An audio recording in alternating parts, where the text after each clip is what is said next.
I'm Sarah Chen, and 3 weeks ago, I did something that shocked my entire family. When my parents demanded I quit my six-figure engineering job to move back home and take care of my 32-year-old brother Kevin full-time, I sent them an invoice. Not just any invoice. My professional consulting rate of $150 per hour, calculated for a 40-hour work week, plus overtime rates for evenings and weekends.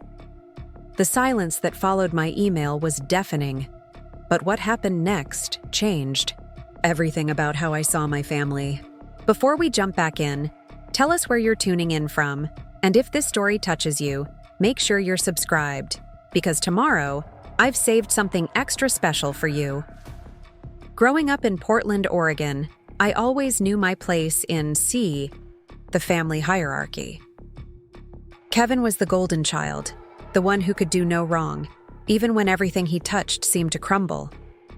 I was the responsible one, the problem solver, the daughter who never caused drama, but somehow always ended up cleaning up everyone else's messes. My parents, David and Linda Chen, had immigrated from Taiwan in the early 80s with nothing but determination and dreams of giving their children better lives than they'd had. Kevin arrived first, a cherubic baby with my father's dimpled chin and my mother's expressive eyes. 2 years later, I came along, quieter, more observant, already seeming to understand that my role was to support rather than shine. Our childhood. Photos tell the story perfectly. Kevin front and center, arms spread wide, beaming at the camera like he owned the world. Me standing slightly behind, hand on his shoulder, small smile playing at my lips, already the protector even at age 5. The pattern established itself early and never wavered. When Kevin broke Mom's favorite vase playing baseball in the house, I helped him glue it back together and took half the blame when she discovered it. When he failed his first grade spelling test 3 weeks in a row, I spent my recess time tutoring him instead of playing with friends. When he forgot his lunch money, I shared mine. When he lost his homework, I helped him recreate it from memory. My parents praised this behavior, calling me their little helper, their responsible girl. They never seemed to notice that Kevin wasn't learning to be responsible himself, just learning that someone would always be there to catch him when he fell. By middle school, the dynamic had crystallized into something that felt both natural and suffocating. Kevin played varsity soccer and dated the prettiest girls while maintaining a solid C average through my careful tutoring. I joined the debate team, the math club, and the robotics team, bringing home academic awards that earned polite congratulations before conversation inevitably shifted back to Kevin's latest athletic achievement or social triumph. Don't get me wrong, I loved my brother fiercely, but somewhere deep down, I began to resent the assumption that my successes were expected while his were celebrated. High school intensified everything. Kevin's natural charisma made him popular with teachers and students alike, even when he showed up unprepared or forgot assignments. Meanwhile, I worked methodically toward valedictorian, knowing that anything less than perfection would be seen as failure. When Kevin got suspended for drinking at a school dance, my parents spent weeks agonizing over his reputation and future prospects. When I won the state science fair, they attended the ceremony but left early because Kevin had a soccer game the same evening. The summer before my senior year marked the first major crack in my willingness to always put Kevin first. He'd been accepted to Oregon State University based largely on his soccer skills, and what I later learned was an application essay I'd helped him write so extensively that it was basically my work with his name on it.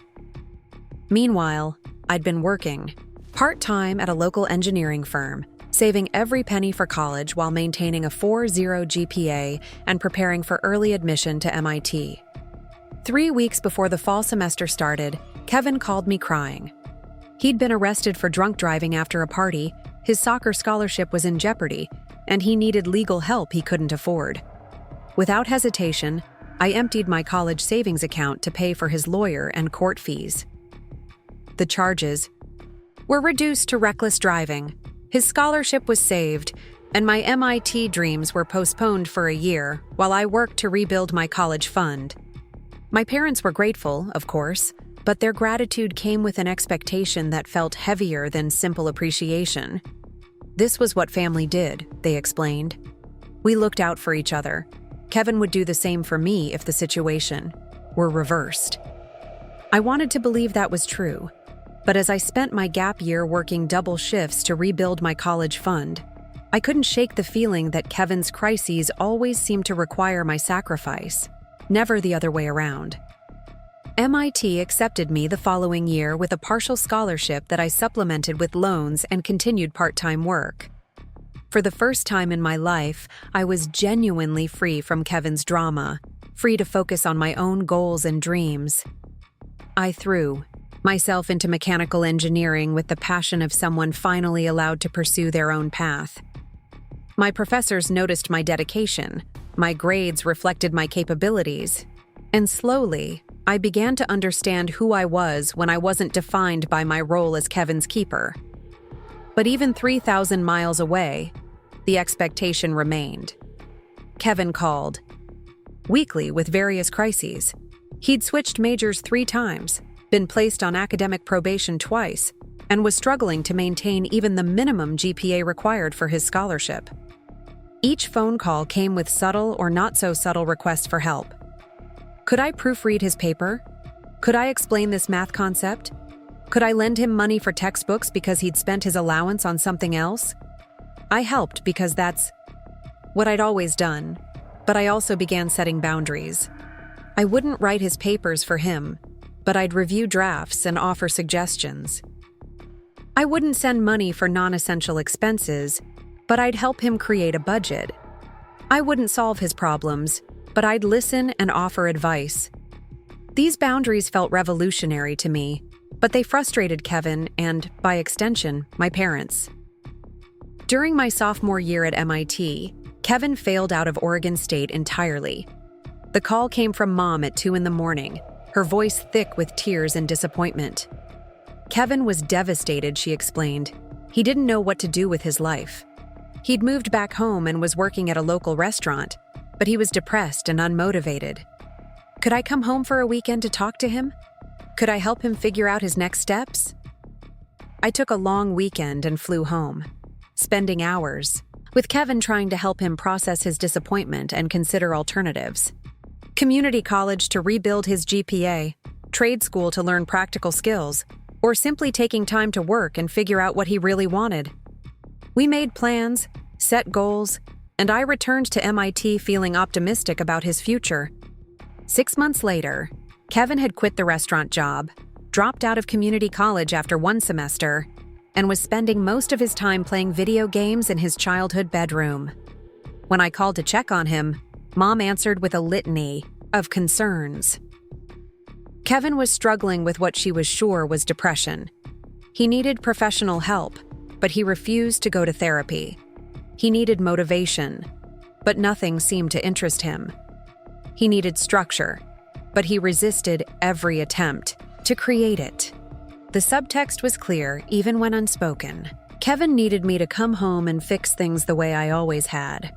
But I was thriving at MIT, building relationships with professors who saw my potential, working on research projects that fascinated me, and for the first time in my life, experiencing what it felt like to be valued for my own achievements, rather than my ability to solve other people's problems. I graduated summa cum laude with job offers from 3 major engineering firms. I chose Morrison Technologies in Seattle, a company specializing in sustainable energy solutions that aligned perfectly with my values and career goals. The starting salary was more than my parents had ever made combined, and the work was challenging and meaningful. I found a beautiful apartment overlooking Elliott Bay, made friends who knew nothing about my history as Kevin's caretaker, and began building the life I'd dreamed of during all those years of putting everyone else first. Kevin's situation, meanwhile, continued to deteriorate. He'd been fired from 2 more jobs for unreliability, had moved back in with our parents, and according to Mom's increasingly frequent phone calls, was becoming more isolated and difficult to live with. He slept until noon, stayed up all night. Gaming contributed nothing to household expenses and flew into rages when asked to help with basic chores or responsibilities. My parents, now in their early 60s, were struggling both financially and emotionally. Dad's small accounting practice was barely breaking even, and Mom's part-time job at a local clinic didn't provide enough income to support 3 adults. More concerning was the toll Kevin's behavior was taking on their mental health. Mom sounded exhausted during our weekly calls, describing Kevin's mood swings, his refusal to look for work, and his increasing demands for financial support he couldn't or wouldn't earn himself. During one particularly difficult call, Mom broke down completely. Kevin had screamed at her for suggesting he apply for a job at the grocery store, telling her she didn't understand his potential and that manual labor was beneath him. He'd thrown a plate against the kitchen wall, stormed out of the house, and hadn't returned for 2 days. When he finally came home, he acted as if nothing had happened and expected Mom to have his laundry done and his favorite meal waiting. I offered to pay for therapy for Kevin, to help my parents set boundaries, to research treatment options for depression and anxiety. But what they really wanted was simpler and more impossible. They wanted me to come home and handle Kevin the same way I always had. They wanted me to be the buffer between Kevin's volatility and their own exhaustion. They wanted me to sacrifice my career and independence to return to my childhood role as Kevin's keeper. The requests started subtly. Maybe I could work remotely for a few months. Maybe I could take a leave of absence to help Kevin get back on his feet. Maybe Morrison Technologies would let me transfer to their Portland office. Each suggestion felt like a small betrayal of everything I'd worked to build. I'd finally found my place in the world, finally discovered what I was capable of when allowed to focus on my own goals, and they wanted me to give it all up to return to a role that had never been healthy for any of us. I tried explaining this gently at first. Kevin was 32 years old, I pointed out. He needed to learn independence, not have another caretaker enable his learned helplessness. My career was important to me, and the work I was doing had the potential to make a real difference in sustainable technology. Seattle felt like home now, and I'd built a life here that brought me joy and fulfillment. But my parents couldn't hear past their own desperation. Dad's health was declining under the stress. Mom was having panic attacks for the first time in her life, and Kevin's behavior was escalating in ways that frightened them. They needed help, and in their minds, I was the obvious solution. I'd always been the one who fixed things, who solved problems, who sacrificed for the family's well-being. Why should this situation be any different? The tension came to a head during my visit home for Mom's birthday last spring. I'd flown in for a long weekend, planning to take my parents to their favorite restaurant and spend quality time together away from Kevin's drama. Instead, I walked into a war zone. Kevin had been evicted from his girlfriend's apartment after a fight and had moved even more permanently into his childhood bedroom. The house felt smaller somehow, cramped with his belongings and heavy with unspoken resentment. Kevin barely acknowledged my presence, grunting hello before returning to his video game. Mom pulled me aside within an hour of my arrival, her voice urgent with desperation. Kevin was getting worse, she whispered. He'd been staying out all night, coming home drunk or high, bringing strangers to the house. Last week, he'd punched a hole in his bedroom wall during an argument about household rules. She was afraid of him sometimes, afraid of what he might do if they tried to force him to leave. That evening, while Kevin was out with friends, my parents cornered me in the living room where I'd spent countless childhood evenings helping Kevin with homework. The intervention they'd planned was clearly rehearsed, their arguments organized and desperate. I was successful now, they pointed out. I had financial security and career flexibility that Kevin lacked. I was the only one Kevin had ever really listened to, the only one who could reach him when he was spiraling. They needed me to come home permanently, they explained. not just for a visit or a few months, but to move back to Portland and take responsibility for Kevin's care and rehabilitation. They'd researched it thoroughly, Dad said, pulling out printed articles about family caregiving and sibling relationships. Many successful people took time off to help family members in crisis. It was noble, necessary, and temporary. Preparing and narrating this story took us a lot of time, so if you are enjoying it, subscribe to our channel. It means a lot to us. Now back to the story. But as they talked, it became clear that their definition of temporary was indefinite. Kevin needed structure and accountability that only I could provide. He needed someone who understood his potential and could help him realize it. He needed family support that would continue until he was truly stable and independent. When I asked what that stability would look like, how we would measure success, how long they expected this arrangement to continue, their answers were vague and unsatisfying. I spent the rest of the weekend observing Kevin with fresh eyes, trying to see the depression and helplessness my parents described. Instead, I saw someone who had learned that dramatic behavior and emotional manipulation would always result in someone else solving his problems. When Mom asked him to take out the trash, he sighed dramatically about how exhausted he was from job hunting, despite spending the entire day playing video games. When Dad suggested he contribute to household expenses, he launched into a speech about how his mental health made it impossible to work traditional jobs and how families should support each other unconditionally. Most tellingly, when I offered to help him update his resume and practice interview skills, Kevin's enthusiasm lasted exactly until he realized I expected him to do the actual work of applying for jobs. Within 2 hours, he'd found reasons why. Every suggestion was impractical. Every job posting was beneath him.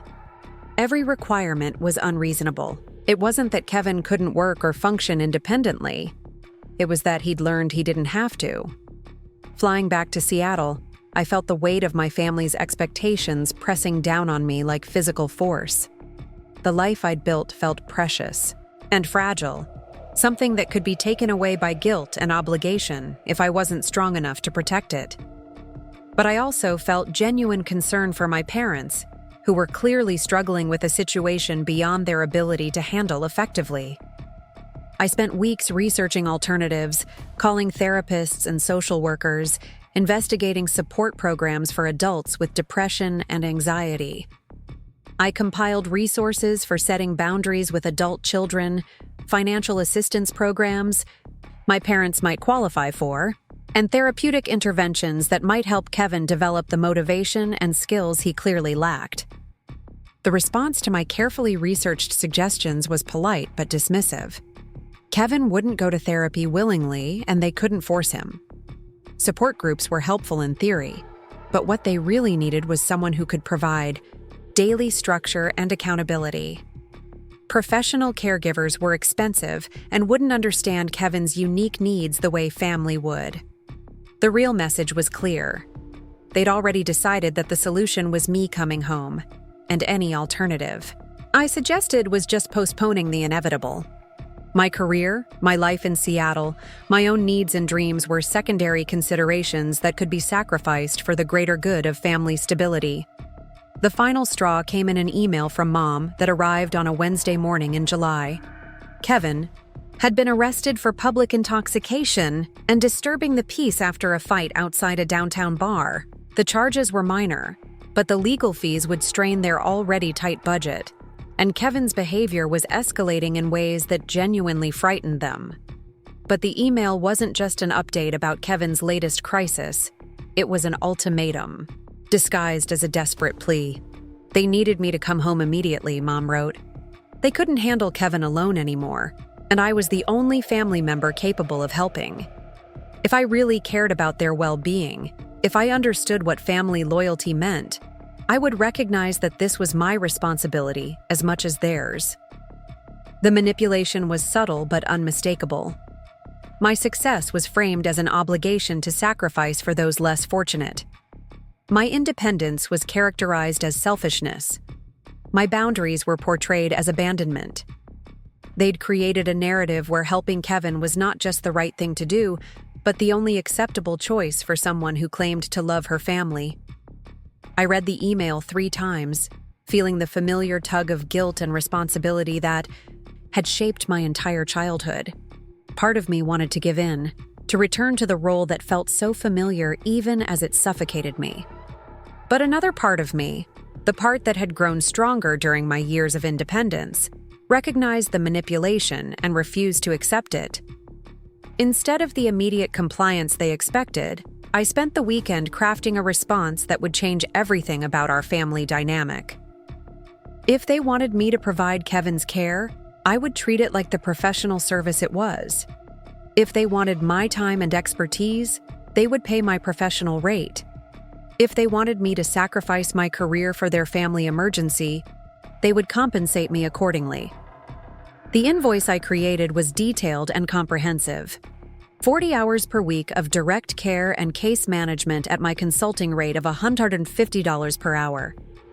Overtime rates for evening and weekend emergencies. Additional charges for research, report writing, and coordination with outside professionals. Holiday and weekend premiums. Paid vacation time and sick leave. The total came to over $300,000 annually, not including benefits and expenses. But the invoice was more than just a financial calculation. It was a statement about value and reciprocity, about the difference between family support and family exploitation. It was my way of forcing them to confront the true cost of what they were asking me to sacrifice. Most importantly, it was my line in the sand, the moment I chose my own well-being over their expectations. I attached the invoice to an email that was professional, respectful, and absolutely uncompromising. If they wanted my professional services as Kevin's caregiver, I would be happy to discuss the terms of engagement. If they wanted my support as family member, I would continue to offer advice, resources, and emotional support from my home in Seattle. But I would not sacrifice my career, my independence, or my own well-being to enable Kevin's continued refusal to take responsibility for his own life. The silence that followed was deafening, but it was also liberating. For the first time in my 30 years, I had refused to automatically sacrifice my own needs for family harmony. For the first time, I had demanded that my time and expertise be valued rather than simply expected. For the first time, I had chosen myself. What happened next would test every boundary I'd tried to establish and force me to confront truths about my family that I'd spent decades avoiding. But in that moment, sitting in my Seattle apartment with Elliott Bay sparkling in the morning sun, I felt something I'd never experienced before. I felt free. The silence lasted exactly 4 days. 4 blissful days where my phone didn't ring with tearful pleas or guilt-laden voicemails. 4 days where I could focus on my work at Morrison Technologies without the constant weight of family drama pressing down on my shoulders. I was analyzing thermal efficiency data for our new solar panel prototype when my phone buzzed with a text from an unknown number. "This is your cousin Amy. What you did to Uncle David and Aunt Linda is disgusting. Family doesn't charge family for help." I stared at the message, my coffee growing cold as the implications sank in. My parents had clearly launched a campaign to turn the extended family against me, painting my invoice as some kind of heartless betrayal rather than a boundary-setting exercise. Within the next hour, 3 more messages arrived from relatives I hadn't spoken to in years, each one expressing disappointment and shock at my supposedly mercenary behavior. My phone rang during lunch, displaying my Aunt Carol's number. Carol was my mother's younger sister, someone I'd always considered reasonable and fair-minded. Surely she would understand my position once I explained it properly. "Sarah, honey, your mother called me this morning in tears," Carol began without preamble. "She told me about your email, about how you're demanding payment to help with Kevin. I have to say I'm really surprised. This doesn't sound like the Sarah I know." I took a deep breath, choosing my words carefully. "Aunt Carol, I think there might be some confusion about what actually happened. I didn't demand payment to help Kevin. I offered my professional caregiving services at market rate if they wanted me to quit my job and move home to provide full-time care. But Sarah, he's your brother. He's family. When family needs help, you don't send them a bill. The familiar guilt-inducing rhetoric made my stomach clench, but I forced myself to remain calm. I've been helping Kevin for over 20 years. Aunt Carol. I paid for his legal fees when he got arrested in college. I've given him money, helped him with job applications, provided emotional support. But what my parents are asking for isn't occasional help. They want me to abandon my career and move back home indefinitely. Well, sometimes family requires sacrifice, Carol replied, her tone growing cooler. Your parents sacrificed plenty for you and Kevin when you were growing up. Now that they need help, it seems only fair that you would step up. The conversation continued in circles, with Carol unable or unwilling to understand the difference between reasonable family support and enabling dysfunction. When I hung up 20 minutes later, I felt drained and frustrated. My parents had clearly crafted a narrative that painted me as selfish and money-hungry, while conveniently omitting the context of Kevin's behavior and their unreasonable demands. Over the next week, the character assassination campaign intensified. My cousin Mark, whom I'd helped through his divorce proceedings 2 years earlier, left a voicemail expressing his disappointment in my materialistic values. My Uncle Robert, who'd borrowed $5,000 from me for his business and never paid it back, sent a lengthy email about family loyalty and Christian values. Even my grandmother, 93 years old and sharp as ever, called to express her concern about my apparent transformation into someone who put money before family. The most painful call came from my childhood friend Jessica, who'd remained close with my family even after I moved to Seattle.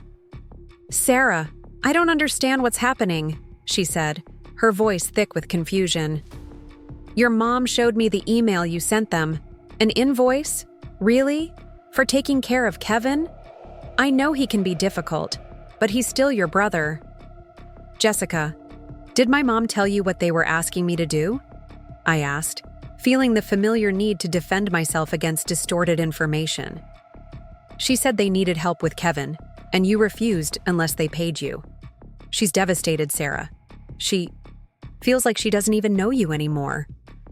I spent 30 minutes explaining the full context, the years of enabling behavior, Kevin's escalating demands and violent outbursts, my parents' expectation that I would sacrifice my career indefinitely. Jessica listened, but I could hear the doubt in her voice. The narrative my parents had constructed was simple and emotionally compelling. Devoted parents asking for help, ungrateful daughter demanding payment. My explanation, with its nuances and context, sounded defensive and complicated in comparison. By the end of that week, I'd received messages from 14 different family members and family friends, each one expressing varying degrees of disappointment and concern. The emotional toll was exhausting, but more importantly, it revealed something crucial about my family's dynamics that I'd never fully recognized before. Not one person had asked about my well-being. Not one person had inquired about the impact on my career or my life in Seattle. Not one person had questioned whether Kevin bore any responsibility for his own situation. The entire extended family network had rallied around the idea that my primary purpose in life was to sacrifice for others, particularly Kevin, and any deviation from that role was inherently selfish and wrong. I found myself working late most evenings, partly because I was genuinely busy with a major project deadline, but mostly because my empty apartment felt too quiet. Without the constant stream of family drama that had characterized my entire adult life, I was forced to confront feelings I'd been avoiding for years. Anger at the unfairness of expectations placed on me. Resentment at being treated as a resource rather than a person. Grief for the family relationships I'd lost by finally setting boundaries. My colleague James noticed my distraction during a team meeting where I'd completely missed a question about thermal conductivity calculations. "Everything okay, Sarah? You seem pretty stressed lately." I'd been debating whether to confide in anyone at work about my family situation, worried that it might affect my professional reputation. But James had become a genuine friend over the past 2 years, and the weight of carrying this alone was becoming unbearable. "Family drama," I said simply. "My parents want me to quit my job and move home to take care of my brother full-time. When I declined, they've basically turned the entire extended family against me." James raised an eyebrow. "Quit your job? You're one of the most talented engineers here. That's insane. What's wrong with your brother that he needs full-time care?" "That's complicated," I replied, then found myself telling James the entire story. Kevin's history of irresponsibility, my parents' enabling behavior, the escalating demands and expectations. James listened without judgment, asking clarifying questions that helped me see the situation more objectively. "So, let me get this straight," James said when I finished. "Your 32-year-old brother has no diagnosed medical condition that would require professional care, no disability that prevents him from working, and no legitimate reason he can't live independently. But your parents want you to sacrifice your career to manage his life for him?" Hearing it summarized so starkly made the absurdity even more apparent. "That's essentially correct, yes. And when you suggested professional alternatives or set reasonable boundaries, they launched a family-wide campaign to guilt you into compliance?" I nodded, feeling both validated and exhausted. "Sarah, that's not normal family dynamics. That's manipulation and emotional abuse." The word abuse hit me like a physical blow. I'd never thought of my family's behavior in those terms, but James's perspective was forcing me to reconsider patterns I'd normalized over decades. The way my achievements were minimized while Kevin's failures were excused. The way my needs were automatically sacrificed for family harmony. The way questioning these dynamics resulted in immediate punishment and ostracism. That evening, I called my college roommate Emma, who'd remained a close friend despite the distance. Emma had met my family several times during our MIT years and had always been diplomatically silent about her observations. Now, with my new perspective, I was curious about her honest assessment. "Emma, can I ask you something? You've met my family. What was your impression of how they treated me versus Kevin?" There was a long pause before Emma spoke. "Sarah, I've been hoping you'd ask me that question for years. Your family's dynamics were really concerning to me, but I didn't feel like it was my place to say anything." "What do you mean?" "The way they talked about you versus Kevin was night and day. Kevin was the charming one, the social one, the one with potential. You were the responsible one, the reliable one, the one who would always figure things out. But charming and social were treated as inherent gifts, while responsible and reliable were treated as basic expectations." Emma continued, "I remember when you won that engineering competition junior year, and your parents came for the ceremony. They were proud, but in a very practical way, like you'd completed an assigned task successfully. But when Kevin called during dinner to tell them he'd made the soccer team, they lit up in a way that was completely different. It was like Kevin's achievements mattered because they reflected his inherent worth, while yours mattered because they served everyone else's needs." Her observations were devastating in their accuracy, but also liberating.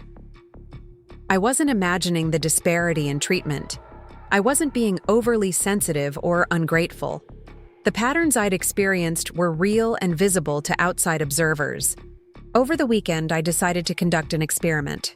I called my grandmother, the one family member whose disapproval had stung the most, and asked her directly about Kevin's situation. "Grandma, when you spoke to Mom about my email, did she mention that Kevin was arrested last month for public intoxication, or that he punched a hole in his bedroom wall during an argument?" or that he's been unemployed for over a year despite having no medical condition preventing him from working. The silence on the other end of the line was telling. She didn't mention those details, Grandma finally admitted. She said Kevin was struggling with depression and needed family support. That's true, but it's not the complete picture. Kevin has been offered help with depression treatment multiple times, and he's refused. He's been offered job placement assistance, and he's refused.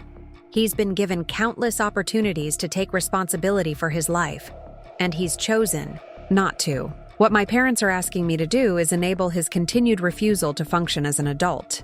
I could hear Grandma processing this information, her sharp mind working through the implications.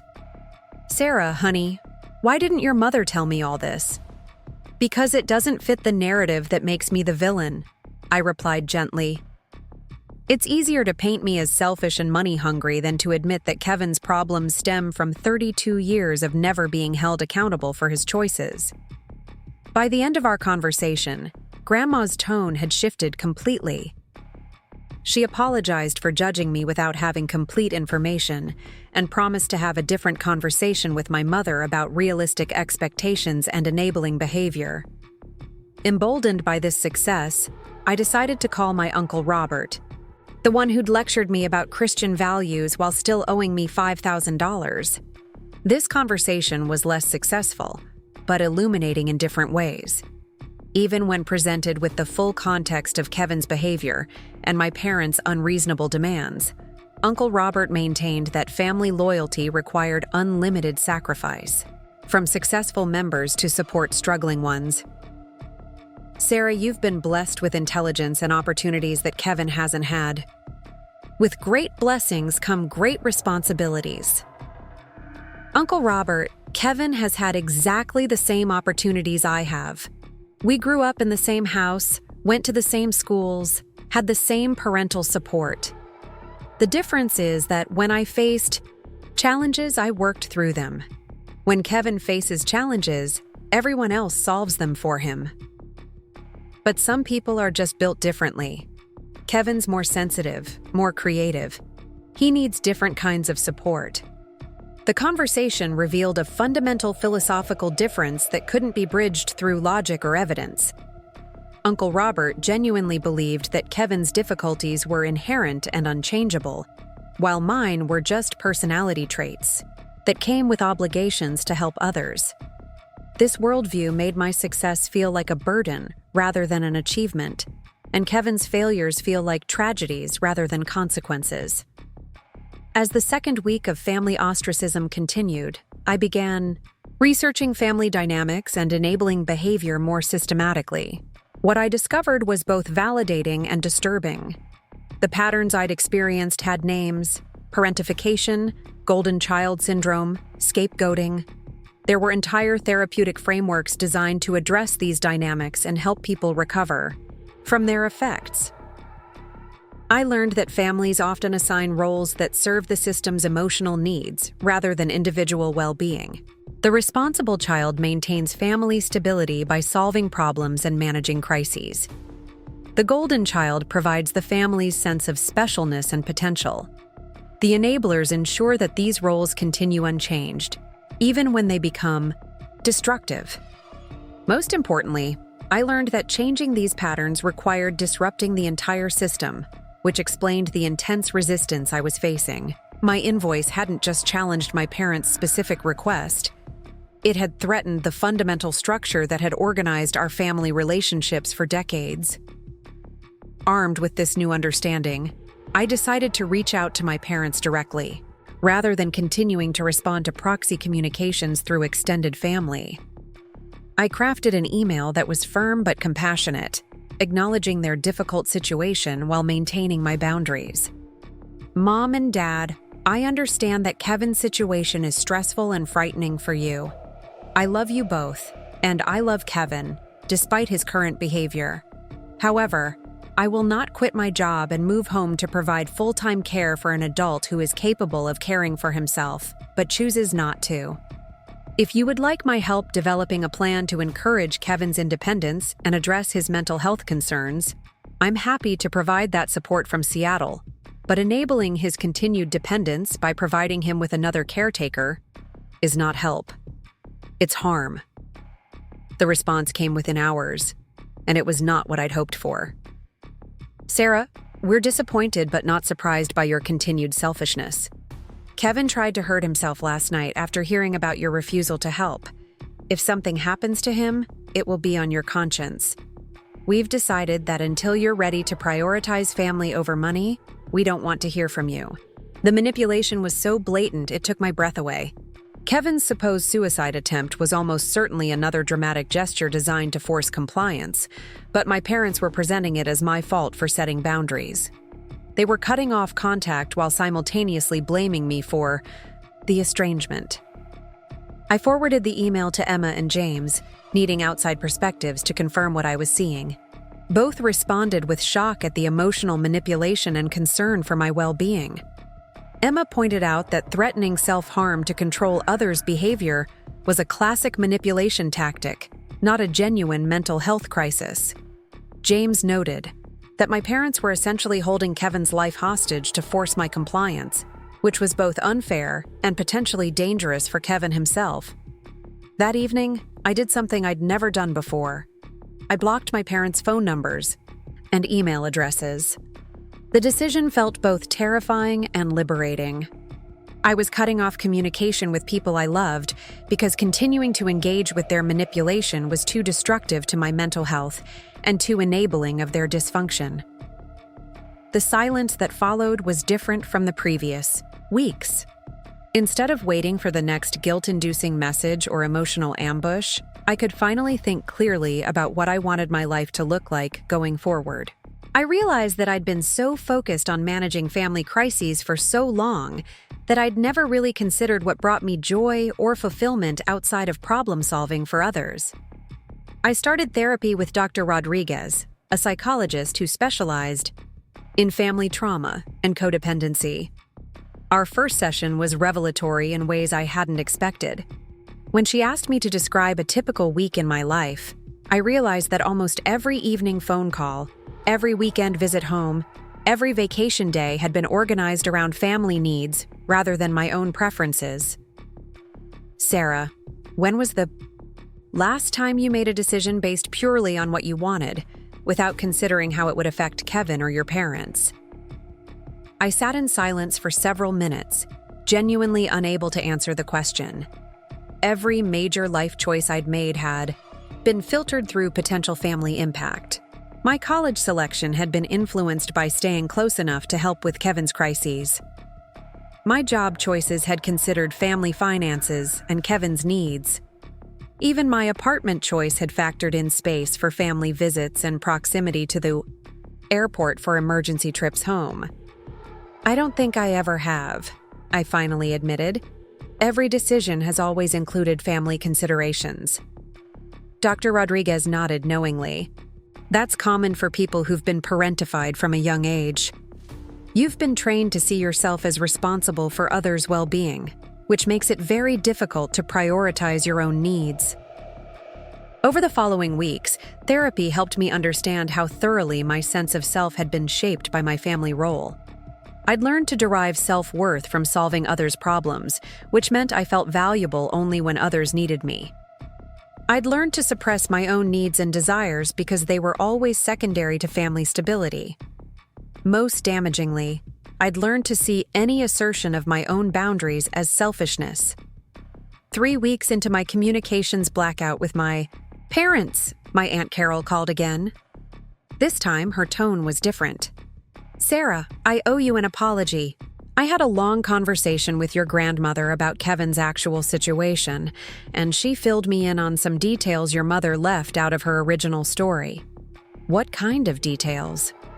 Like the fact that Kevin has been offered professional help multiple times and refused it. Like the fact that he's been violent and destructive in your parents' home. Like the fact that what they were asking you to do was quit your career indefinitely, not just help out temporarily. Carol continued. I called your mother to ask why. She hadn't mentioned these things, and she got very defensive. She said Kevin's problems weren't his fault. and that successful family members had obligations to help struggling ones. When I pointed out that you'd already helped Kevin numerous times over the years, she said that wasn't enough because Kevin needed ongoing support. What did you think about that explanation? Honestly, it sounded like she was more interested in having someone else manage Kevin so she didn't have to deal with his behavior. Sarah, I raised 3 kids, and I can tell you that what your parents are doing isn't helping Kevin. It's making him worse. Carol's validation felt like a lifeline. Someone in my family could see the situation clearly and acknowledge that my boundaries were reasonable and necessary. She promised to speak with other family members about the full context of my decision, though she warned me that some people were too invested in the original narrative to change their minds. Meanwhile, my work life was flourishing in ways I'd never experienced before. Without the constant drain of family crises, I had energy and focus to dedicate to projects that genuinely excited me. I'd been selected to lead a research team developing next-generation battery storage systems, a role that would have been impossible if I'd moved home to manage Kevin's life. My colleagues had noticed the change in my demeanor as well. James mentioned that I seemed more confident and creative in team meetings. My supervisor, Dr. Martinez, commented on my increased initiative and innovative thinking. For the first time in my adult life, I was experiencing what it felt like to operate at my full potential, rather than constantly dividing my attention between my own goals and family management. 4 weeks after blocking my parents' contact, I received an unexpected call from my cousin Michael, Kevin's age and someone I'd always considered a neutral party in family drama. Michael lived in San Francisco and had limited contact with the extended family, which made his perspective valuable. Sarah, I heard about the situation with Uncle David and Aunt Linda wanting you to move home for Kevin. I wanted you to know that I think you made the right choice. His support was unexpected, but deeply appreciated. Really? Most of the family seems to think I'm being selfish and heartless. Most of the family doesn't understand addiction and enabling behavior, Michael replied. I've been sober for 5 years, Sarah. I know what it looks like when people's problems are caused by other people solving those problems for them. Kevin doesn't have a disease or a disability. He has a case of learned helplessness that's been reinforced by the entire family for decades. Michael's perspective was particularly valuable because he'd struggled with his own issues and understood the difference between genuine help and enabling behavior. He explained how his own recovery had required his family to stop rescuing him from consequences, which forced him to develop the skills and motivation necessary for independence. The best thing my parents ever did for me was refuse to bail me out of jail after my 3rd DUI, Michael said. It was terrifying and humiliating, but it was also the wake-up call I needed to get serious about changing my life. If they'd hired a lawyer and paid my fines like they had the previous times, I'd probably still be drinking. Our conversation helped me understand that my decision to refuse my parents' demands wasn't just about protecting my own well-being. It was potentially the most helpful thing I could do for Kevin's long-term development.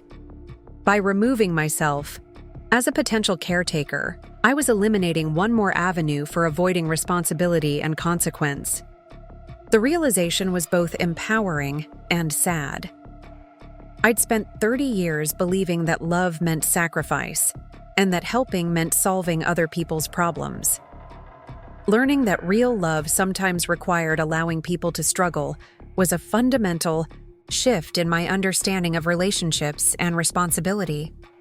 As my 5th week of silence from my parents stretched on, I began to build a life that was truly my own for the first time. I joined a hiking group and discovered a passion for outdoor photography. I started taking Spanish lessons and planning a trip to Costa Rica. I began dating someone I'd met through work, a kind and stable man who was attracted to my ambition rather than threatened by it. Most importantly, I started making decisions based on what I wanted rather than what others needed from me. The freedom was intoxicating, but also occasionally overwhelming. After 30 years of defining myself through service to others, learning to prioritize my own preferences felt selfish, even when logic told me it was healthy. Dr. Rodriguez helped me understand that this discomfort was normal and temporary. "You're essentially learning a new language," she explained. "The language of self-advocacy and personal boundaries. It feels foreign because you've never been fluent in it before. But with practice, it will become natural." 6 weeks after my communications blackout began, the silence was broken by an unexpected source. Jessica, my childhood friend, called with news that changed everything I thought I knew about Kevin's current situation. "Sarah, I need to tell you something about Kevin that your parents probably don't know. I've been seeing him around town lately, and he's not the depressed, struggling person your mother described." "What do you mean?" "I mean, he's been posting constantly on social media about his new girlfriend, his new job prospects, his plans to start a business. He's been going out to bars multiple times a week, spending money on expensive clothes and electronics. Whatever mental health crisis your parents are worried about, Kevin seems to have recovered from it pretty dramatically." Jessica's information was shocking but not entirely surprising. It confirmed my suspicion that Kevin's supposed vulnerability was largely performative, designed to maintain his position as the family member who needed protection and support. "There's more," Jessica continued. "I talked to my friend who works at the restaurant where Kevin was employed last month. She said he was actually a decent worker when he showed up, but he quit after 2 weeks because he said the schedule interfered with his social life. He wasn't fired for incompetence. He quit because he didn't want to work." The picture that emerged was of someone who was perfectly capable of functioning independently, but chose not to because dependency was more comfortable and less demanding. Kevin wasn't struggling with insurmountable mental health issues. He was struggling with the expectation that he should take responsibility for his own life. Armed with this new information, I made a decision that would have been unthinkable just weeks earlier. I was going to investigate Kevin's actual situation myself, rather than relying on my parents' increasingly unreliable reports. If I was going to maintain boundaries around his care, I needed to understand what I was actually refusing to enable. The investigation I launched would reveal truths about my family that were far more disturbing than anything I'd imagined, and force me to confront the possibility that the people I'd spent my life trying to please were fundamentally different from who I'd believed them to be. My investigation into Kevin's real situation began with social media stalking, something I'd never done before but felt completely justified given the circumstances. Jessica had mentioned Kevin's frequent posts, so I created a fake Facebook account under the name Jennifer Walsh and began following the digital trail of my supposedly struggling brother. What I discovered was infuriating.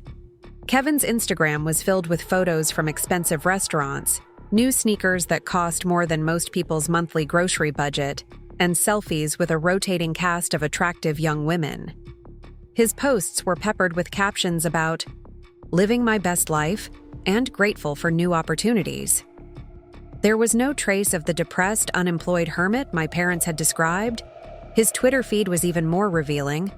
Kevin regularly posted about his frustrations with family drama and people who don't understand the entrepreneurial mindset. He retweeted articles about toxic family members and the importance of cutting negative people out of your life. Most tellingly, he'd shared several posts about siblings who were jealous of their brother's potential and success. The cognitive dissonance was staggering. Either Kevin was maintaining an elaborate facade of happiness while privately suffering, or my parents had been dramatically misrepresenting his actual condition. Given his history of manipulation and their pattern of enabling behavior, I suspected the latter. I spent hours scrolling through months of posts, building a timeline of Kevin's activities that contradicted almost everything my parents had told me. The supposed job loss that had devastated him was mentioned only briefly, with Kevin describing it as a blessing in disguise that freed him to pursue bigger opportunities. The depression and isolation they'd described was nowhere evident in his frequent check-ins at bars, concerts, and social events throughout Portland. But social media only told part of the story. I needed more concrete information about Kevin's actual employment status, living situation, and financial resources. Using skills I'd developed for market research at Morrison Technologies, I began a more systematic investigation. First, I called the unemployment office in Oregon, claiming to be verifying Kevin's benefit status for a potential employer. The representative confirmed that Kevin had filed for unemployment after leaving his restaurant job, but his benefits had been suspended after he failed to report for 3 mandatory job search meetings. He wasn't receiving government assistance because he wasn't complying with the basic requirements. Next, I contacted the local police department's non-emergency line, explaining that I was concerned about a family member's well-being and asking about any recent incidents involving Kevin Chen at my parents' address. The desk sergeant was helpful, but cautious about privacy laws. He confirmed that they'd responded to 2 domestic disturbance calls at the address in the past 6 months, but both had been resolved without arrests or formal charges filed. The most revealing information came from an unexpected source. My high school friend David, who worked as a bartender at one of Portland's trendy downtown establishments, happened to mention Kevin during a casual phone conversation. "Your brother's become quite the regular here," David said. "Usually comes in Thursday through Saturday nights. Always has plenty of cash to spend. Actually, I've been meaning to ask you about him. He's been telling people he's your business partner in some tech startup. Says you're the silent investor and he's the public face of the company." My stomach dropped. "He's been saying what?" "Yeah, he's got this whole story about how you're financing his app development company from Seattle. Shows people these sketches of user interfaces and talks about meetings with venture capitalists. Some of the women he's dating seem pretty impressed by it." The pieces were clicking into place. Kevin wasn't just failing to take responsibility for his life. He was actively using my success to enhance his own social status while simultaneously presenting himself as a victim of my selfishness to our parents. He was playing both sides, portraying himself as successful to his friends and as helpless to his family, depending on which narrative served his immediate needs. I asked David to pay attention to Kevin's behavior and spending patterns over the next few weeks, offering to compensate him for the information. David refused payment but agreed to observe, partly out of curiosity and partly out of concern about Kevin's apparent dishonesty. Meanwhile, I decided to reach out to some of Kevin's former coworkers to get a clearer picture of his employment history. Using LinkedIn and Facebook, I identified several people who'd worked with Kevin at various jobs over the past few years. Most didn't respond to my carefully worded messages, but 2 were willing to talk. Marcus Thompson, who'd been Kevin's supervisor at a marketing agency 3 years earlier, was particularly candid. Kevin was bright and charming, but completely unreliable, he told me over the phone. He'd come up with great ideas in meetings, but then never follow through on implementation. He missed deadlines constantly and always had elaborate excuses. The final straw was when he failed to show up for a client presentation, then called 2 hours later, claiming his car had broken down. We later found out he'd been posting Instagram stories from a beach volleyball tournament during the time he was supposed to be in our office. The pattern was consistent across Kevin's employment: history, charm and potential in the interview process, initial enthusiasm, gradual decline in performance, elaborate excuses for failures, and eventually either quitting dramatically or being fired for attendance issues. He wasn't unemployable due to lack of skills or mental health issues. He was unemployable due to his refusal to meet basic professional expectations. Sarah Martinez, who'd worked alongside Kevin at a nonprofit organization, provided additional insight into his manipulation tactics. Kevin was really good at identifying who had influence and authority, then cultivating relationships with those people while treating everyone else poorly, she explained. He'd bring coffee for the executive director but ignore support staff. He'd volunteer for high-visibility projects, but skip the boring implementation work. When things went wrong, he was incredibly skilled at redirecting blame onto other people or external circumstances. These conversations painted a picture of someone who'd learned to navigate professional environments through charm and manipulation rather than competence and reliability. Kevin hadn't failed to find his path. He'd found a path that relied on other people's willingness to make excuses for his behavior. But the most shocking revelation came when I decided to investigate Kevin's current financial situation more directly. Using a professional background check service that Morrison Technologies used for vendor verification, I discovered that Kevin had applied for and received multiple credit cards over the past year, accumulating significant debt that he was struggling to repay. More disturbing was the discovery that he'd used my name and success as references on several applications, claiming that I was his business partner and would provide financial backing if needed. He'd essentially committed identity fraud by associating himself with my creditworthiness without my knowledge or consent. The credit report also showed that Kevin had taken out a personal loan for $15,000 6 months earlier, using my parents' house as collateral without their knowledge. The loan was currently in default, which explained why my parents were facing financial pressure they might not fully understand.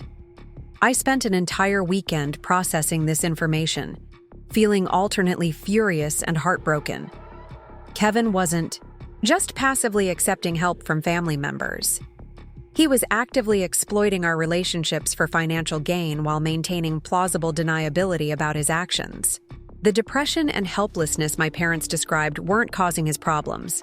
They were convenient excuses that allowed him to avoid accountability for increasingly serious financial crimes. But I needed to verify the loan information before confronting anyone with these discoveries. I called the lending company, pretending to be Kevin's assistant seeking clarification about payment options. The representative confirmed that Kevin Chen had taken a secured personal loan using property owned by David and Linda Chen as collateral. The borrower had missed the last 3 payments, and the company was preparing to initiate collection proceedings against the collateral property. My parents didn't know that their house was at risk because Kevin had handled all the paperwork and been receiving all the correspondence. He'd put their home in jeopardy to fund his lifestyle while simultaneously convincing them that he was too depressed and unstable to work or function independently. The level of deception was breathtaking, but it also explained why my parents were so desperate for me to come home and provide Kevin with support. They were experiencing financial stress and emotional turmoil that Kevin was directly causing, but they attributed it to his mental health struggles rather than his deliberate choices. I realized I had to share this information with my parents, despite our current estrangement. Whatever anger I felt toward them for their manipulation and unreasonable demands, I couldn't allow them to lose their home because they didn't understand the true nature of Kevin's situation. Crafting the email was emotionally challenging. I needed to present the information clearly and factually while avoiding any tone that might sound like gloating or revenge. The truth was devastating enough without editorial commentary from me. "Mom and Dad," I began, "I know we're not currently speaking, but I've discovered information about Kevin's situation that you need to know immediately. Your house is being used as collateral for a $15,000 personal loan that Kevin took out 6 months ago. He's missed the last 3 payments, and the lending company is preparing collection proceedings. I'm attaching documentation of this loan along with evidence of Kevin's other financial activities and misrepresentations. I included screenshots of Kevin's social media posts, copies of the credit report showing his debt accumulation, and records of the loans secured by their property. I also included summaries of my conversations with his former employers and current social contacts, painting a complete picture of Kevin's actual behavior versus the narrative he'd been presenting to them. I'm sharing this information because I don't want you to lose your home due to financial obligations you didn't knowingly assume," I continued. "Kevin's problems are not caused by depression or inability to work. They're caused by his consistent choice to avoid responsibility while exploiting family relationships for financial and social benefit. The mental health crisis you've been trying to manage doesn't exist in the way you've been led to believe." I ended the email with contact information for the lending company and suggestions for legal consultation to protect their property rights. Then I sent it and waited for their response, knowing that this information would either catalyze significant changes in our family dynamics or result in even deeper denial and estrangement. The response came within hours, but it wasn't from my parents.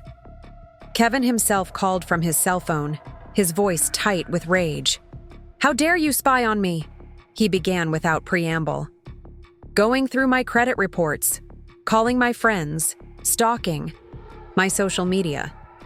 You're sick, Sarah. You're obsessed with controlling my life.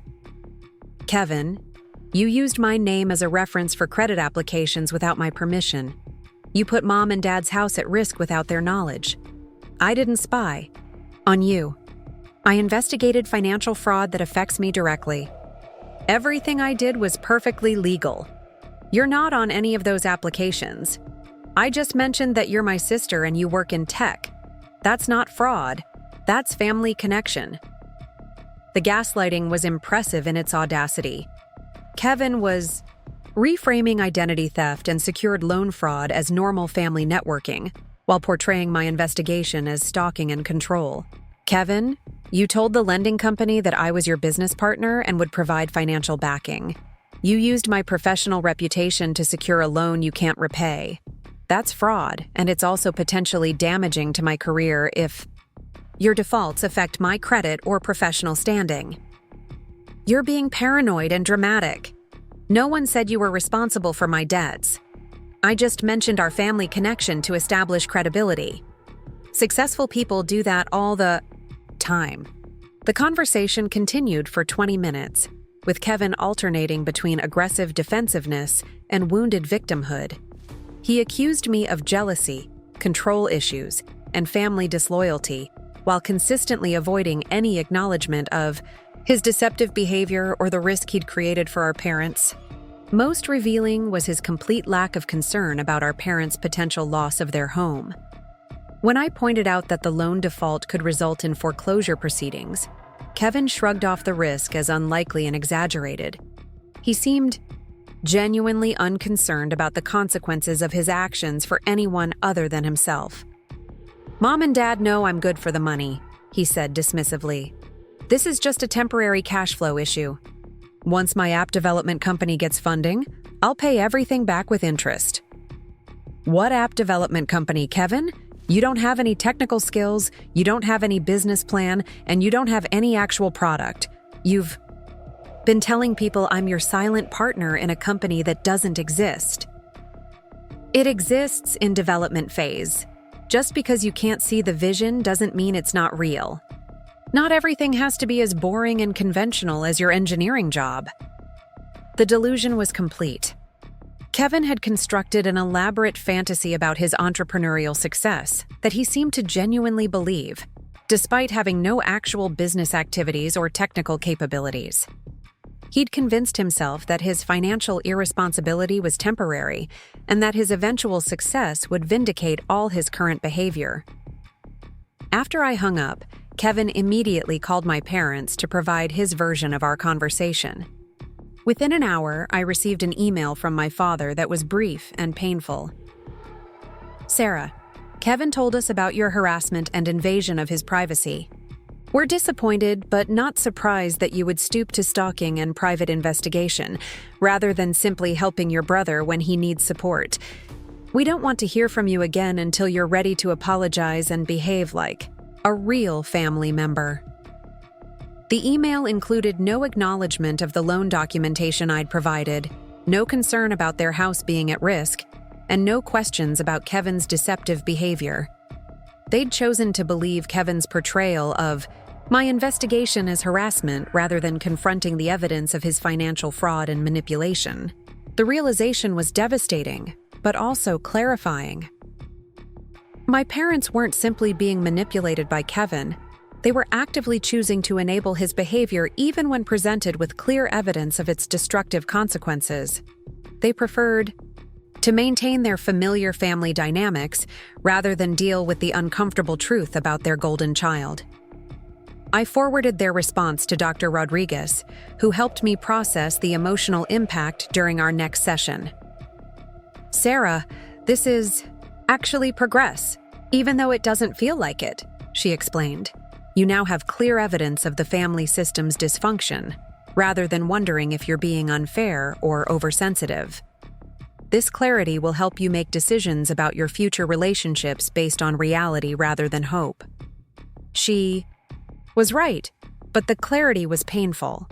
I'd spent 30 years believing that my family's love was real, but complicated by difficult circumstances. Learning that their love was conditional on my willingness to sacrifice my own well-being for Kevin's comfort was heartbreaking but also liberating. Over the following week, I made several practical decisions that would have been unthinkable just months earlier. I consulted with a lawyer about protecting myself from any potential liability related to Kevin's fraudulent use of my professional information. I filed a formal complaint with the credit agencies about the unauthorized references to me in Kevin's applications. I changed my emergency contacts at work and with my bank to remove my parents' information. Most significantly, I began making plans that prioritized my own happiness and goals rather than maintaining availability for family crises. I accepted the promotion to lead Morrison Technologies' new Sustainable Battery Research Division, AC, role that would require significant travel and make impromptu trips to Portland impossible.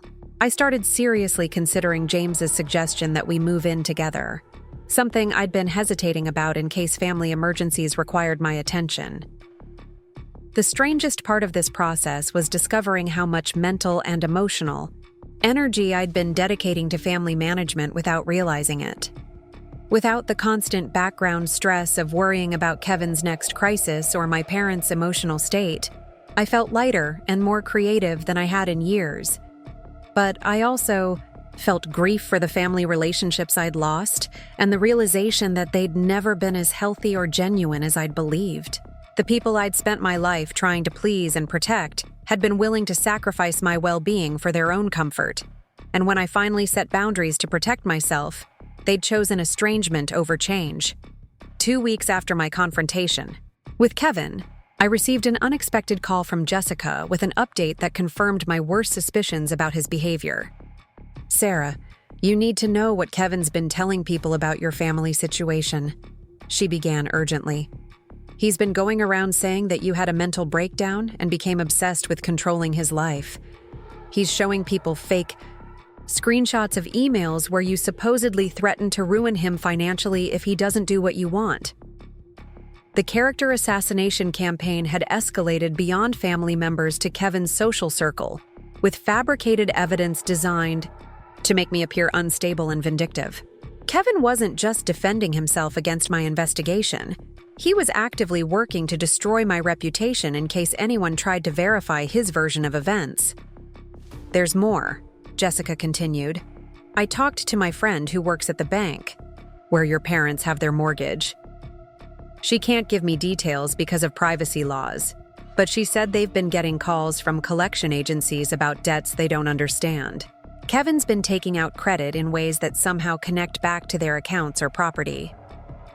The financial exploitation was more extensive than I'd discovered through my own investigation. Kevin had found multiple ways to leverage my parents' assets and creditworthiness for his own benefit, while keeping them unaware of the full scope of his activities. But the most disturbing revelation came when Jessica told me about Kevin's behavior toward his current girlfriend, a 24-year-old woman named Amanda, who worked as a server at one of his regular bars. "Sarah, I'm actually worried about this girl. Kevin's been telling her the same story about you being his business partner, but he's also been borrowing money from her for business expenses. Wosim, she thinks she's dating a successful entrepreneur with family backing, but she's actually funding his lifestyle while he lies about everything." The pattern of exploitation extended beyond family relationships to romantic ones. Kevin was using the same manipulation tactics on multiple people simultaneously, creating a web of deception that allowed him to maintain his lifestyle without working or taking responsibility for his choices. I realized that my decision to set boundaries and refuse my parents' demands hadn't just protected me from enabling Kevin's dysfunction. It had potentially saved me from becoming complicit in an increasingly elaborate scheme of financial fraud and emotional manipulation that was harming multiple people. The investigation had revealed that Kevin wasn't a struggling young man who needed family support to overcome temporary difficulties. He was someone who'd learned to exploit other people's compassion and sense of obligation for his own benefit, escalating his tactics whenever previous methods stopped working effectively. Most importantly, I'd learned that my parents' desperate demands for my involvement weren't really about helping Kevin recover. They were about recruiting another participant in a dysfunctional system that enabled Kevin's exploitation while protecting them from having to confront the reality of who he'd become. The truth was uglier than anything I'd imagined, but it was also freeing. I could stop feeling guilty about my boundaries and start feeling proud of my instinct to protect myself from a situation that was far more toxic than I'd originally understood. As I prepared to share this information with the few family members who'd been supportive of my decision, I realized that my investigation had accomplished something unexpected. It had transformed my understanding of family loyalty from blind sacrifice to informed choice, and that transformation would guide every relationship decision I made going forward. The call came at 6:47 a.m. on a Tuesday morning, 3 months after I'd last spoken to my parents. My phone displayed an unknown Portland number, and something made me answer, despite my usual policy of screening calls from my hometown. "Sarah? This is Officer Rebecca Martinez with Portland Police. Your parents listed you as an emergency contact. We need you to know that your brother Kevin has been arrested for fraud and identity theft. Your parents are requesting your presence." My coffee mug slipped from my hands, shattering against my kitchen floor. The irony wasn't lost on me that Kevin's crimes had finally caught up with him, validating everything I'd discovered during my investigation, while simultaneously creating the family crisis my parents had always feared. "What are the specific charges?" I asked, grabbing a towel to clean up the spilled coffee while processing this information. "Multiple counts of identity theft, wire fraud, and forgery. He's been running an elaborate scheme involving fake business partnerships and unauthorized credit applications. The investigation started when one of his victims filed a complaint about a fraudulent investment opportunity. The victim," Officer Martinez explained, "was Amanda, the young woman Jessica had mentioned. Kevin had convinced her to invest her life savings in his fictional app development company, providing fake contracts and documentation that promised substantial returns. When Amanda tried to verify the business registration and discovered it didn't exist, she'd contacted the police. Your parents are at the station now," Officer Martinez continued. "They seem quite distressed and specifically asked if we could contact you. They said you'd been estranged due to family disagreements, but they hoped you'd come help them navigate this situation." The familiar tug of guilt and responsibility rose in my chest, but it was tempered now by months of therapy and clear understanding of my family's dynamics. My parents had rejected my boundaries and chosen to enable Kevin's behavior, even when presented with evidence of his deception. Now, they wanted my help dealing with the consequences of that choice. "Officer Martinez, I live in Seattle and can't travel to Portland immediately. My parents will need to handle this situation themselves or consult with a local attorney. I'm not able to provide the kind of support they're requesting." After hanging up, I sat in my kitchen among the coffee-stained tiles, feeling a complex mixture of vindication and sadness. Everything I'd predicted about Kevin's trajectory had proven accurate, but there was no satisfaction in being right about something so destructive. I called Dr. Rodriguez to schedule an emergency session, needing professional guidance about how to respond to this crisis. Part of me wanted to rush to Portland and help my parents navigate the legal complexities, but I knew that doing so would undermine every boundary I'd established and validate their belief that I would always be available to solve problems they couldn't handle. "Sarah, this is exactly the kind of situation where your old patterns would be most likely to resurface," Dr. Rodriguez warned during our phone consultation. "Crisis situations trigger our deepest programming about family loyalty and responsibility. But you need to remember that your parents chose this outcome by ignoring clear evidence and enabling Kevin's behavior." She was right. but the guilt was overwhelming. Despite everything that had happened, these were still my parents, and they were facing the collapse of their understanding of their son and their family. My rational mind knew that helping them would only reinforce unhealthy dynamics, but my emotional conditioning screamed that abandoning family during crisis was unforgivable. Over the next few days, I received a series of increasingly desperate calls from extended family members who'd been recruited to pressure me into returning home. My Aunt Carol, who had initially supported my boundaries, called to say that my parents were devastated and needed my expertise to understand the legal situation. My Uncle Robert argued that Kevin's arrest proved he needed family support more than ever, not abandonment during his darkest hour. The most manipulative call came from my grandmother, whose 93-year-old voice trembled with emotion as she described my parents' anguish. "Sarah, honey, your mother hasn't stopped crying since Kevin was arrested. She keeps saying that if you'd come home to help him like they asked, none of this would have happened. She blames herself for not doing enough, but she also feels like you abandoned the family when they needed you most."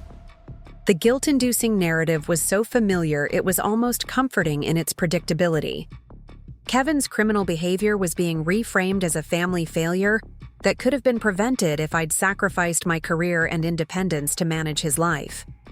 The arrest was evidence that he'd needed more support, not consequences for his choices. But I'd learned enough about manipulation tactics to recognize this strategy.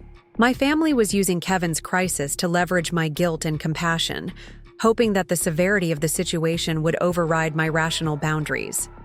They were essentially arguing that my refusal to enable Kevin had caused his criminal behavior, making me responsible for both the crimes and their consequences. I drafted a careful response that I sent to all the family members who'd contacted me. I understand that Kevin's arrest is shocking and painful for everyone who loves him. However, his criminal behavior is the result of choices he made over many years, not the result of insufficient family support. I offered numerous alternatives for helping Kevin develop independence and accountability, all of which were rejected. I will not sacrifice my career and well-being to manage the consequences of decisions that were made against my advice. The response was swift and harsh. My Uncle Robert accused me of heartlessness and materialism. My Aunt Carol said she was disappointed in my selfishness during a family emergency. Several cousins sent messages expressing shock at my coldness toward my parents' suffering. But the most painful response came from my mother, who sent an email that arrived at 2 a.m. and clearly reflected her emotional state. "Sarah, I don't know who you've become, but it's not the daughter I raised. Kevin made mistakes, but he's still your brother, and we're still your family. Your refusal to help during this crisis shows that money and career success have replaced love and loyalty in your heart. When this is over, when Kevin gets the help he needs and our family heals, I hope you'll be able to live with the choices you've made." Reading her words, I felt the familiar cocktail of guilt, anger, and grief that had defined my relationship with my family for years. But I also felt something new, clarity about the fundamental incompatibility between their definition of love and my understanding of healthy relationships. My family defined love as unlimited sacrifice, with no boundaries or expectations of reciprocity. They saw my success as an obligation to rescue Kevin from consequences rather than an achievement to be celebrated. They viewed my boundaries as betrayal rather than self-preservation. Most damagingly, they treated Kevin's continued dysfunction as evidence that he needed more enabling rather than recognition that enabling was perpetuating his problems. I printed my mother's email and brought it to my next therapy session, where Dr. Rodriguez helped me analyze the manipulation techniques embedded in her message. The guilt-inducing language, the false choice between money and family, the prediction of future regret, the implication that love required self-destruction. These weren't the desperate words of a grieving mother. They were calculated attempts to override my rational decision-making through emotional manipulation. Sarah, healthy families support each other through crises, but they don't require family members to sacrifice their own well-being to enable dysfunction, Dr. Rodriguez explained. Your mother's message isn't asking for support, it's demanding that you abandon your own life to participate in a system that has already proven destructive for everyone involved. Meanwhile, information about Kevin's arrest and charges began reaching me through news reports and social media. The local Portland newspaper ran a story about a sophisticated fraud scheme involving fake business partnerships and identity theft. Kevin had been targeting young women in the service industry, using his charm and fabricated stories about family connections to convince them to invest money or provide personal information he could use for financial fraud. The article mentioned that police had identified at least 7 victims who'd lost money to Kevin's schemes, with total damages exceeding $50,000. He'd been using my professional reputation and our family's property as fake collateral for investments that never existed, creating elaborate documentation to support his lies. Most disturbing was the revelation that Kevin had been planning to escalate his operations significantly. Police had found evidence that he was preparing to launch a larger investment scam targeting Portland's tech community, using my engineering, credentials, and Morrison Technologies' reputation to attract more sophisticated victims with larger assets. Reading about Kevin's crimes in stark legal language removed any remaining doubt about my decision to maintain boundaries. This wasn't a case of a struggling young man making poor choices during a mental health crisis. This was systematic predatory behavior targeting vulnerable people, with my own reputation and career being weaponized to facilitate financial crimes. Jessica called that evening with additional details she'd learned from her friend at the police department.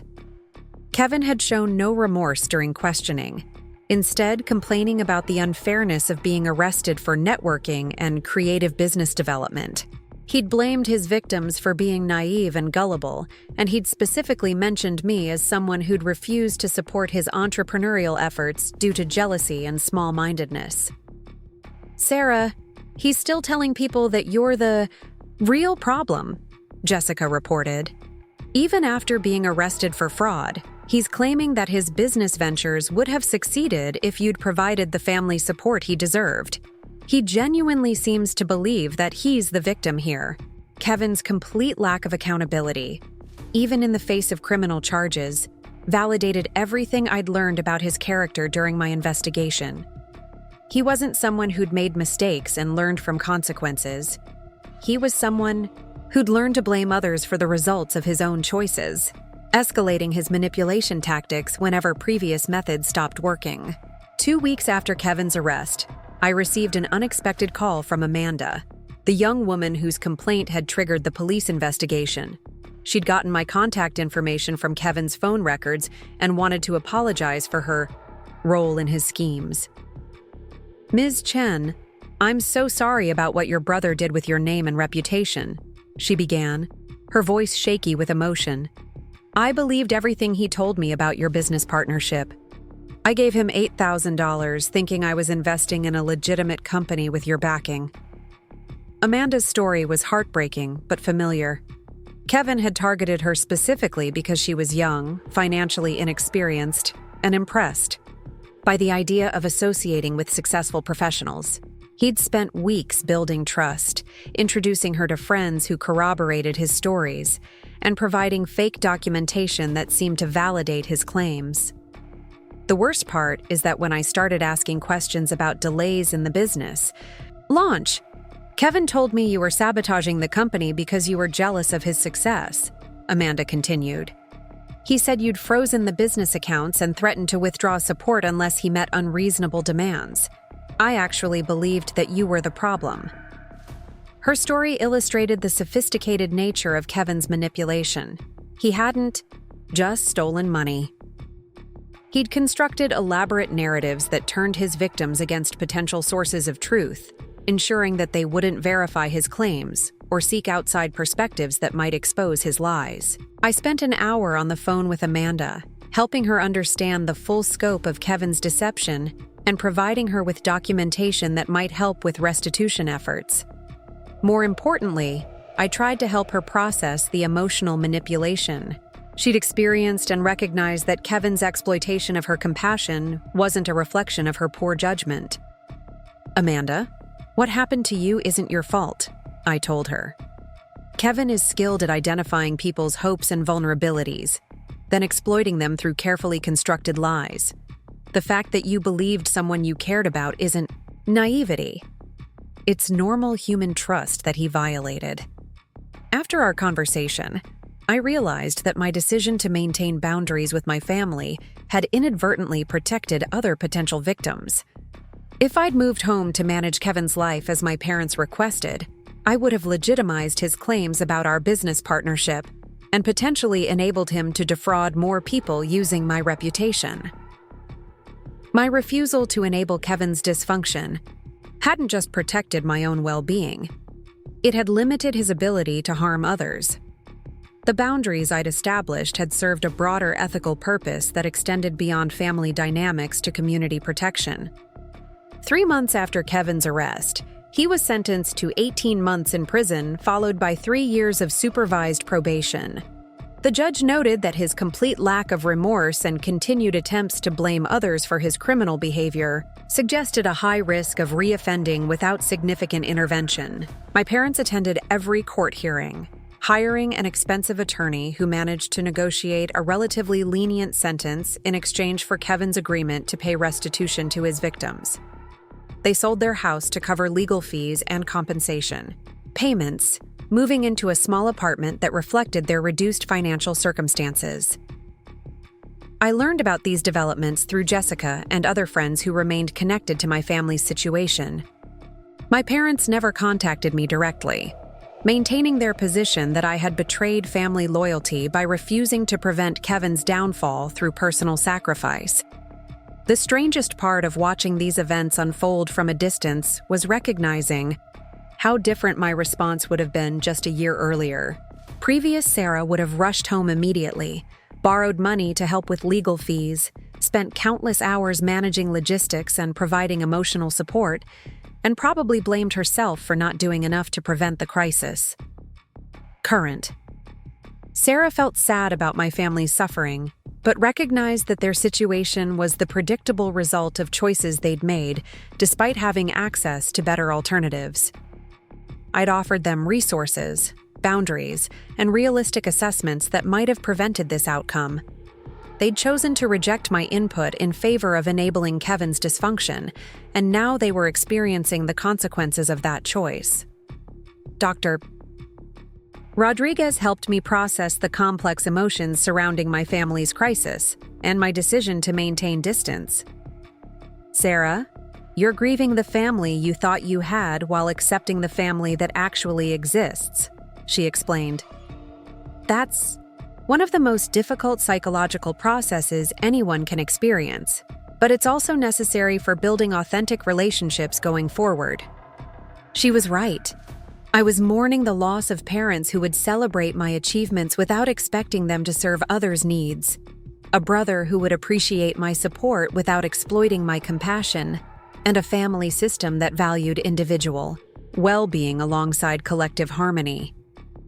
Those relationships had never actually existed, but letting go of the hope that they might someday develop was genuinely painful.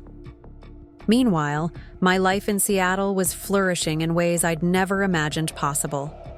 The promotion to lead Morrison Technologies' battery research division had exceeded my wildest expectations, with our team developing breakthrough technology that would significantly advance sustainable energy storage.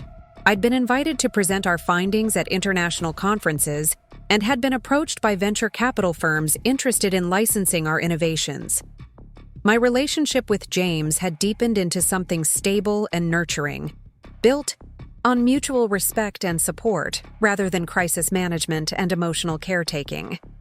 We'd moved in together, creating a home environment that prioritized both individual growth and partnership goals. For the first time in my adult life, I was experiencing what healthy love looked like when it wasn't conditioned on self-sacrifice. Most importantly, I'd begun building chosen family relationships with people who appreciated my success without expecting it to serve their needs. My friendship with Emma had strengthened through our weekly video calls about work projects and personal goals. My colleague James had become someone I could rely on for both professional collaboration and personal support. My hiking group had evolved into a social circle that valued adventure and personal growth over family obligation and crisis management. 6 months after Kevin's sentencing, I received one final communication from my family. My Aunt Carol, acting as an intermediary, sent an email informing me that my parents were willing to forgive my behavior during their crisis if I was ready to rebuild family relationships and move past the misunderstandings that had caused our estrangement. The message was revealing in its complete lack of accountability or recognition of the dynamics that had led to our conflicts. My parents were offering to resume contact without acknowledging that their demands had been unreasonable, their manipulation had been harmful, or their enabling of Kevin had been destructive. They were treating my boundaries as misunderstandings, rather than necessary self-protection. I drafted a response that took me several days to perfect, knowing it would likely be my final communication with my family of origin. I appreciate the offer to rebuild our relationship, but I'm not interested in returning to previous patterns of interaction. If Mom and Dad would like to develop a relationship based on mutual respect, realistic boundaries, and acknowledgement of past harmful dynamics, I'm open to that conversation. But I won't participate in a family system that treats my well-being as less important than others' comfort. The response I received was swift and final. My Aunt Carol informed me that my parents considered my conditions unacceptable and unrealistic. They felt I was holding grudges and making unreasonable demands for apologies about situations they'd handled as well as possible under difficult circumstances. They wished me well but preferred not to have further contact unless I was willing to be more flexible and forgiving. Reading their final rejection, I felt a profound sense of closure rather than loss. My family had confirmed that they preferred estrangement to acknowledging the need for change in their dynamics. They'd chosen to maintain their familiar patterns, rather than risk the discomfort of honest self-examination and relationship repair. For the first time in my life, I felt completely free from the obligation to manage others' emotions or sacrifice my own well-being for family harmony. The invoice I'd sent months earlier had been more than a boundary-setting exercise. It had been a declaration of independence that ultimately liberated me from relationships that were fundamentally incompatible with my growth and happiness. A year later, I was offered a position as Chief Technology Officer at a cutting-edge renewable energy startup in San Francisco. The role represented everything I'd worked toward professionally, with the opportunity to translate my research into real-world applications that could make a meaningful difference in environmental sustainability. As I packed my belongings for the move to California, I came across the printed copy of my original invoice to my parents, the document that had triggered this entire transformation. Looking at it now, I could see that the numbers had never been about money. They'd been about value, recognition, and the radical idea that my time and expertise deserved the same respect I would offer to anyone else. The family I'd built through choice rather than obligation celebrated my new position with genuine excitement and pride. James threw a going-away party that felt more supportive and loving than any family gathering I'd ever experienced. Emma flew out from Boston to help with the move, spending a weekend hiking and talking about our shared excitement for the future. Most meaningfully, Amanda, Kevin's former victim, had become an unexpected friend and advocate. She'd used her experience with financial fraud to launch a nonprofit organization helping young adults develop financial literacy and recognize manipulation tactics. She'd asked me to serve on their advisory board, turning my family's dysfunction into an opportunity to protect others from similar exploitation. Standing in my empty Seattle apartment on move-out day, I reflected on the distance I'd traveled from the woman who'd received that desperate email from her parents just over a year ago. That Sarah had been drowning in guilt and obligation, unable to imagine a life that prioritized her own well-being over family expectations. Current Sarah had learned that real love doesn't require self-destruction. that healthy families celebrate individual success rather than exploit it, and that sometimes the most loving thing you can do is refuse to enable dysfunction. The invoice had been my first step toward freedom, but the journey it started had led to discoveries about myself and relationships that I never could have imagined. My phone buzzed with a text from James as I loaded the last box into my car. "Proud of you for choosing yourself," it read. "Can't wait to see what you build next." Driving south toward San Francisco and my new life, I realized that the most radical thing I'd ever done wasn't sending my parents a bill for caregiving services. It was learning to believe that my own happiness mattered as much as anyone else's, and that family love worth having would never require me to prove otherwise. Up next, you've got 2 more standout stories right on your screen. If this one hit the mark, you won't want to pass these up. Just click and check them out.